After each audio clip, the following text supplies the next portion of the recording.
Vremenska ujma, ki je zadnje dni Slovenijo zajela v ledeni oklep, že malo popušča, a številni prebivalci so še vedno odvisni od tuje pomoči. Prav tukaj na Postojnskem so težave ljudi največje, nekateri so še vedno brez elektrike in prav ti so najbolj veseli, da se je tukaj organiziral krizni center oziroma dnevni center, ki ljudem pomaga z toplimi obroki, z električno energijo in ne nazadnje, tukaj se lahko pridejo pogret. Za vsem tukaj stojijo taborniki, ki so še enkrat pokazali, da so vedno pripravljeni pomagati ljudem v stiski. Zadeva je nekje bila aktualna od srede naprej, od 8 ure. Zjutraj je bilo na razpolago že vroča kava, vroč čaj in pa začeli smo z juho. No, kasneje pa smo že v bistvu dejansko skontaktirali naprej in skoordinirali, tako da so bili že topli obroki vedno na razpolago. Največ, okrog 150 ljudi, je dnevni center obiskalo v sredo. Ob toplem obroku lahko v prostorih šolskega centra Postojna tudi napolnijo mobilne telefone. Uredili so nekaj začasnih prenočišč. Vsak dan pripravljajo različne družabne aktivnosti. Danes smo prvič tukaj, in to je bila krasna in čudovita ideja, sam žal nam je, da se ni to prej zrihtalo. Mi smo 5 dni brez elektrike, sicer danes so jo nam malo preklopili, ampak sam za par ur, pa bodo naslednje bloke. In smo se pa še malo pogreti, malo toplega pojesta, ne.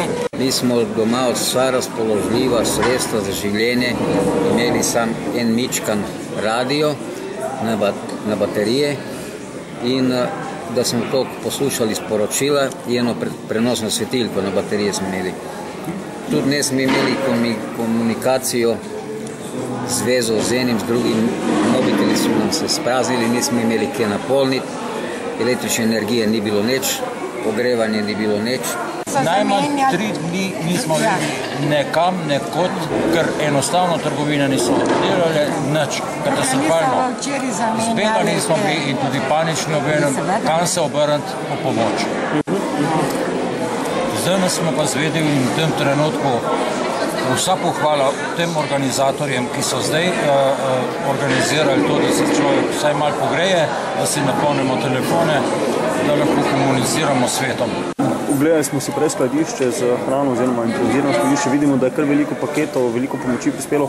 Kako ste nabrali ta živila, recimo? Ja, tukaj se pa res zna pokazati tudi ta dobra volja vseh ljudi. Če začnem more iz vidika navadnega človeka, kjer so res posamezniki organizirali po različnih krajih po Sloveniji neko zbiranje in dejansko tudi sami omogočili dostop za prevoz te opreme po Postojno do večjih trgovskih centrov, bi skoraj lahko rekel vseh večjih trgovskih centrov, ki so se odzvali, se pravi s pomočjo in dejansko tisto, kar smo potrebovali, tudi dostavili v Postojno.